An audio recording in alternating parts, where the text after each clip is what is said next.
So one important set of cues that allows us to determine the size and distance of an object are what are called monocular cues, because you don't need two eyes for them, just one, monocular. And they are also called pictorial depth cues because they are often used in works of art, or they're evident in photographs, so they're part of the scene that we're looking at. And there are several here that we're going to learn about. In this picture here on the right, we can focus on two that are important. Occlusion, also known as interposition or relative size. So let's take a look here, and there's this line of cars kind of stuck in traffic, it looks like. Occlusion is the fact that this car, the one with the dog looking out the window, is covering up part of the view of the car in front of it. So that becomes an important cue to us that this car is closer than the one behind it, right? The one that's being covered up. Relative size is a very important part of the scene as well, and a very important part of all visual scenes for the most part. And that is that as these cars get further and further away, the size of their image gets smaller. So here we have a car that takes up this much space. But as we move further away, we can see that the amount of space taken up by a car shrinks dramatically. That is relative size. An object's distance determines its relative size. As it gets further away, it should occupy a relatively smaller size of the visual field. So it should use up less of the visual field as it gets further away.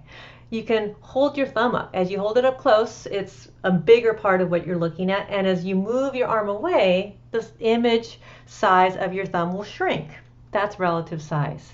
It's what happens normally and naturally. Artists use this. If they're going to paint a person close up, that person will be relatively larger than, say, another person of similar height who is depicted as being further away. That second person's size will be relatively smaller.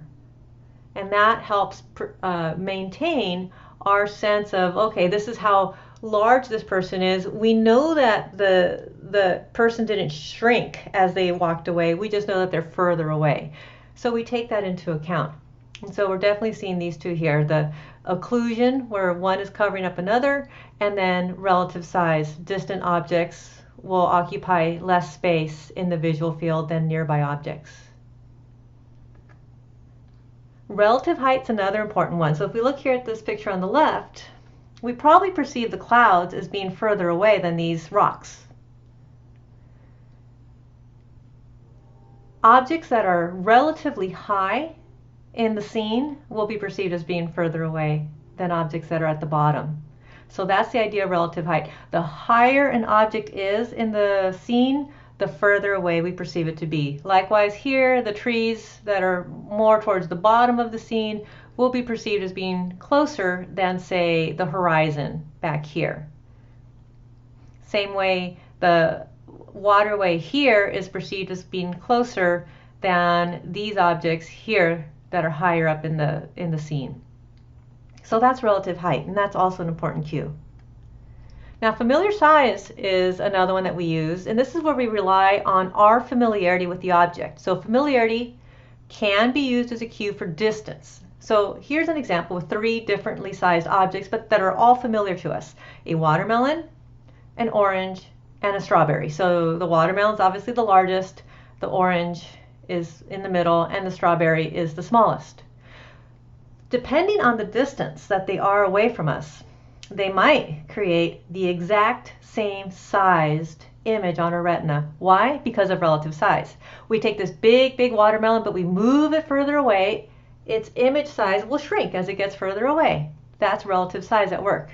But because we are familiar with the watermelon, even if there are no other cues at all, we're just seeing this against an entirely white background, we would still infer that the watermelon must be further away. Why? Because watermelons are many times the size of an orange and many, many more times the size of a strawberry.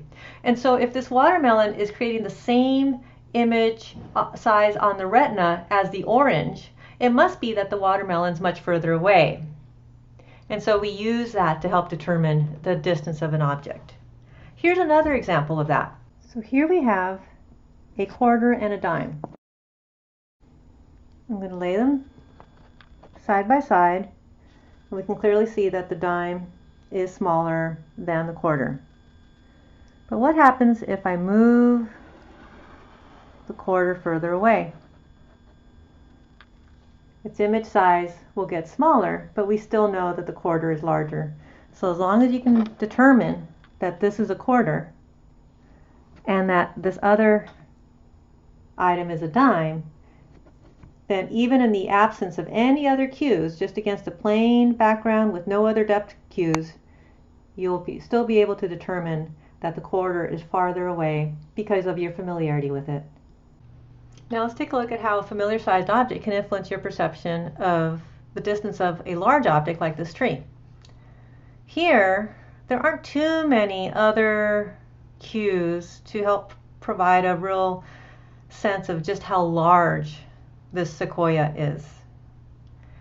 Now in this picture on the right, you have a familiar object, in this case me, standing at the base of the really, really large tree. And you can tell, because you're familiar with how tall a typical person would be, that the photograph must have been taken from a considerable distance. And despite that distance, then the tree is really, really big and fills up a very large portion of the scene. And that helps us get a sense of just how large that tree is. Another important cue is linear perspective. And here's a great example with these railroad tracks. Look at that. Linear perspective refers to the fact that if you are standing in the middle of two parallel lines, whether it be a crosswalk or a set of railroad tracks, as you look off into the distance, the two parallel lines will seem to converge. That provides a cue for distance, that objects that are where the two parallel lines seem to be coming together will be further away than, say, an object here, where the two parallel lines are further apart from each other. So these rocks are closer, these railroad ties are closer, and these over here are much further away, as are these bushes. And we see the same thing here, where the numbers that are where the two parallel lines are seeming to converge, come together, we can perceive them as being further away than the ones here, where the two parallel lines seem to be further apart. Texture gradients, another important cue. And here's a great demonstration. These beautiful flowers, these tulips it looks like, are in high detail, much more texture here than over here. Objects that are closer allow us to detect more texture in them than objects that are further away. Atmospheric perspective is another cue, but this one's for far greater distances. So this is one that we would sort of use when we're looking out at vistas, long range landscape type views. And so in this scene, we see that the distant mountains almost appear bluish, and that's because there's so much distance between the viewer and the mountains that the atmosphere can be a factor, and the dust and whatever else is in the atmosphere is going to serve to change the appearance of those very distant mountains, and we see that in both pictures here. Shadows and shading also play a critical role. Look here on the left, picture A. Look here on the right, picture B. It's actually the same photograph. Picture B is just upside down. But I want to point your attention to this area. Because of the shading being different, this area might seem to pop out to sort of come up above the surface, whereas here it seems like it's definitely buried in or kind of below the level of the surface. And so that's what shadows do. The shadow helps us figure out the distance of an object too. Is it protruding above or is it below? Is it convex or concave? Now let's take a look at this picture. It's a great demonstration of how these pictorial cues work and how they can be manipulated to create an optical illusion. We see these railroad tracks and these two white bars that are superimposed. The top bar appears much larger than the bottom bar, and yet they are actually identical in size.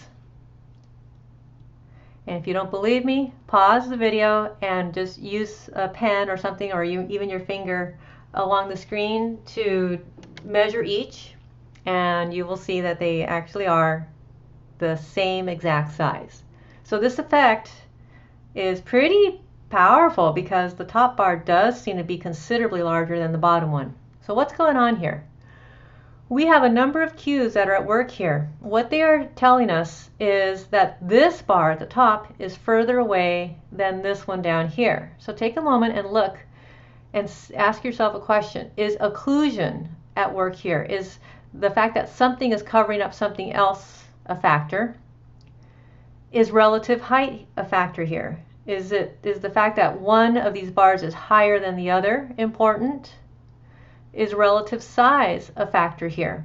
Does a distant object get smaller as it moves away? Familiar size? Maybe not, because we're not particularly familiar with these two white bars. Is linear perspective a factor? Do we see an example of that here? Are there texture gradients? Atmospheric perspective? Maybe not. Remember, that works for very large distances. And shadows and shading. It is a part of the scene, but it doesn't seem to differ between the top bar and the bottom bar.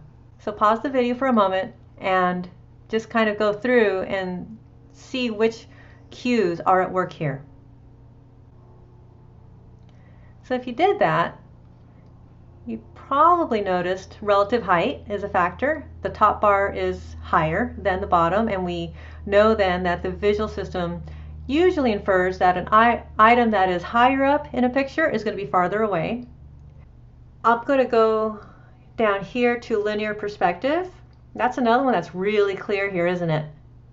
We can see from how these lines are farther apart at the bottom and kind of converging and coming together at the top, that this bar then is also seeming to be farther away from us than this one. Texture gradients are also evident. The gravel here is in much more detail than the gravel around the top bar, telling us that this bar is closer than this one.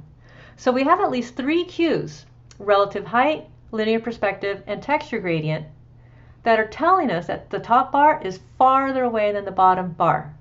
Now, if these two bars were real objects and one of them was, say, 20 feet away and one of them was only 3 or 4 feet away, the one that was 20 feet away should occupy a smaller space in the visual field due to relative size.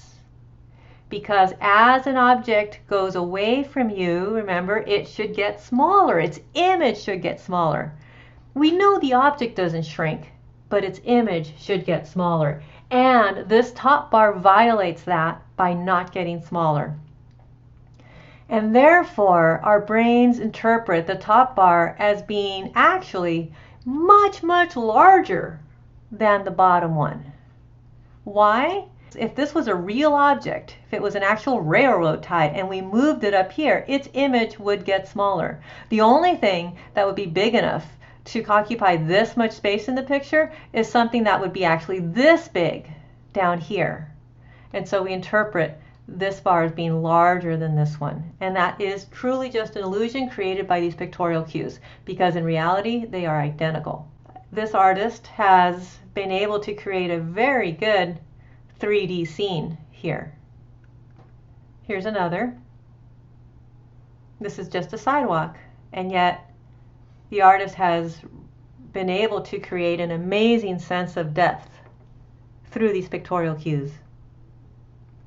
Here's another, and here's another.